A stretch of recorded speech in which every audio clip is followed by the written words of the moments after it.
Oh, thanks for having me. Won't be long now. Yeah. Less than a couple of weeks. Time to get to work. I know. Won't be long. You'll be there. What are you most excited about as you approach starting out in Congress for the first time? Well, you know, there's been certain moments where it all starts to sink in. One of those moments was actually getting an office. So I got an office in Canada. That starts to sink in that you're actually going to be doing this job. I think the next moments where it starts to sink in and I'll really start to enjoy it is when you actually start making an impact. Or maybe it's that first constituent service that occurs. Maybe it's the first person you help inside the district with their VA claim or with their Social Security. I mean, maybe that's when it really sinks in. It feels like you're actually in a job where you can help people. And that's something you've been really excited about wanting to do, is it not? Mm-hmm. Oh, absolutely. And you know, the flooding issues as well. Maybe it's when I actually get to start having conversations about helping our flooding infrastructure, but from a place of authority. I think that'll feel really good. Good point. Altogether different when you're talking and you don't have any juice behind you, but now you have some juice as a congressperson. Exactly. So since you've been elected, what have you been finding out from your constituents about what their priorities are going to be, or just in general what your priorities should be? Well, you know, I campaigned on a whole set of priorities. You know, that's, again, fixing our flooding infrastructure, it's border security, economic freedom, you know, reducing our health care costs. Those priorities haven't changed. Now, I do have to live in the real world where I'm in the minority now in the House. So I'm still waiting to see what the Democrats' I think broader agenda will be. I'm not sure they know yet. Okay, they got to pick their speaker. They've got to do a lot of things. And the reality is we're in the minority, and we've got to find things that we agree upon. Now those things do exist. Maybe it's you know, tackling the opioid crisis. I think we all want to reduce health care costs. I think we have very different ways of doing that, so that'll be a source of contention. What about work training programs, vocational training? That's something I've talked to a lot of Democrats about this as I've gotten to know my freshman class. They're very excited about working on those kind of problems. So there's certainly things we can work on. And what can you tell from the freshman class? You were there for the orientation. Can you get a sense of what kind of group you will be? Because that freshman class is a pretty big class, and it changes the dynamic, of course, as you said, in Congress. Can you get a sense of how well you might be able to work together or not? It's a really big class. There's almost 90 people. So it's a lot of diversity in that class, a lot of different backgrounds. I've heard that. Diversity came out in that group. Right. The diversity I care about, though, is the diversity of ideas. So that's really what I want to see. You know, on the, I would say this. There's a whole array of ideas coming out of the Democrat side. So I'm always looking over there and seeing, like, well, so who can I work with? Who, you know, there's things I just listed as far as issues that I think we can work together on. Who believes in that? Who's willing to cross the aisle and come work with me on these things? Because I certainly am. You know, who wants to work on? Everybody wants to work on infrastructure issues. So I think there'll be a lot of bipartisanship there. But the other thing I noticed about this class is that not a lot of people come from political backgrounds. There's a lot of outsiders in the freshman class. It's an indication that I think the American people were looking for that. They were looking for that diversity, you know, and I think that's great. So we're happy to work with them. Let's talk about the guy you're replacing, Ted Poe. Here's a man who at one point was the youngest judge, felony court judge, and elected to Congress back and been there for 14 years, carved out a reputation as a conservative and pretty independent. I mean, he left the Freedom Caucus because he disagreed with what they were going to be doing there. How difficult is it going to be for you to fill those shoes, or do you even try? Well, filling those boots is, they're the big boots. That's a good point. You know,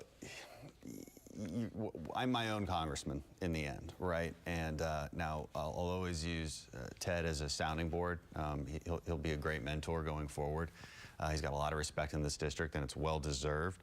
There's certain things that he worked on that I think I should carry the torch on as well, and a lot of that was victim advocacy, especially like sexual assault victim advocacy, human trafficking advocacy. Again, bipartisan stuff. There's no reason it would be partisan. He was a leader on that issue, and keep in mind, too, Houston's a hub for that kind of activity. So, you know, I think it would be great to continue that legacy. One of the criticisms of Congress, especially most recently, is because of the partisanship, the partisanism that's there. Things have been bogged down a little bit. You may have seen the images from the Oval Office a couple of weeks ago where the president was there with Senator Schumer and Congresswoman Pelosi, and they were talking about the money that Mr. Trump wants for the border. And several things were interesting from that. Not only the visual of what was going on there, but also what the president said. Listen. I am proud to shut down the government for border security, Chuck, because the people of this country don't want criminals and people that have lots of problems and drugs pouring into our country. So I will take the mantle. I will be the one to shut it down. I'm not going to blame you for it. So that's the atmosphere you're walking into. Yeah.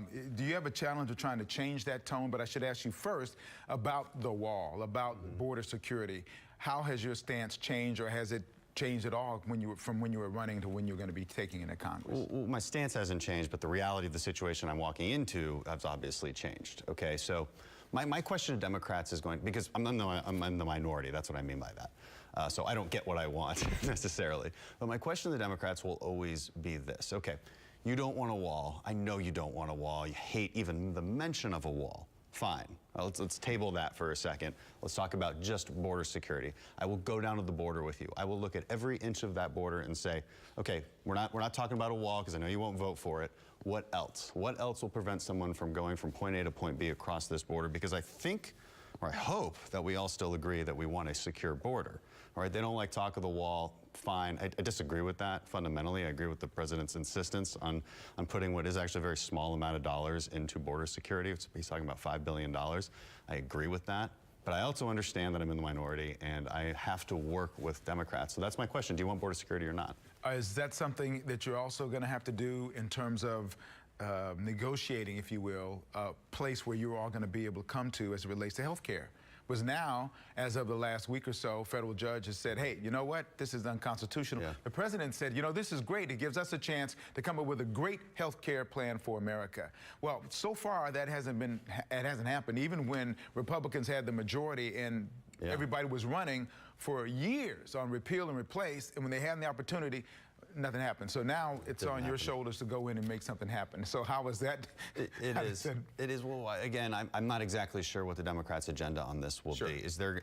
I think from what I hear from the campaigning, their agenda is simply to keep the status quo. That is extremely harmful to Americans. The premiums continue to rise. They're out of control. This healthcare is blatantly unaffordable. I don't think the status quo is the right position. If they want to continue to add more regulations and more government control on healthcare, I don't think that's the right direction. We've gone down that direction, and it caused healthcare costs to rise. I think we need to allow the free market to actually reduce healthcare costs. It's the only force in human history that has ever reduced costs. So we need to work with that. I understand it can't be a pure free market system. I'm not naive. So we do have to work with them on this. I think the path forward with healthcare is going to be certain incremental approaches. For instance, one system I really like, or you can call it a system, you can call it a model, is the direct primary care. Okay, this sort of subscription service where a primary care doctor, you become part of their membership. You pay a very nominal amount, like we're talking maybe $100 a month. You get access to a primary care doctor that takes you out of the emergency room, and it gives you access to somebody who can maybe help you over online or over a cell phone. Those kind of things are huge cost savers, and also renew that patient-doctor relationship that we're missing out on right now. Think that has a chance to at least be talked about? Well, it already exists. Okay, we just as legislators, we need to figure out how to nurture it. All right, get it expanded. I mean, it shouldn't be that hard. We have a minute left. I want to talk about the Saturday Night Live incident where Pete Davidson made some comments that were making light of the fact of your injury, and you came on and you said some things shortly afterward that showed that you're a bigger man, basically. Let's listen.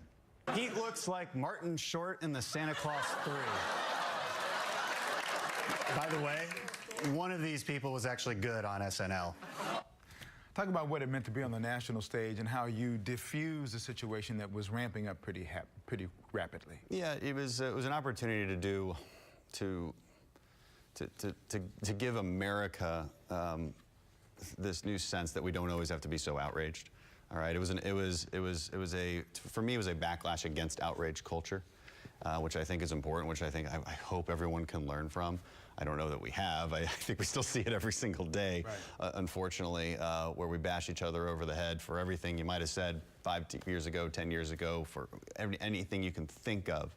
And I would just like us to get away from that. That's what that night was about. And we're going to talk more about that night and about a lot of other things. We got Houston Newsmakers Extra coming up. Congressman-elect Crenshaw is going to be here. Click to Houston.com, go to the Newsmakers page and find that, and you'll be able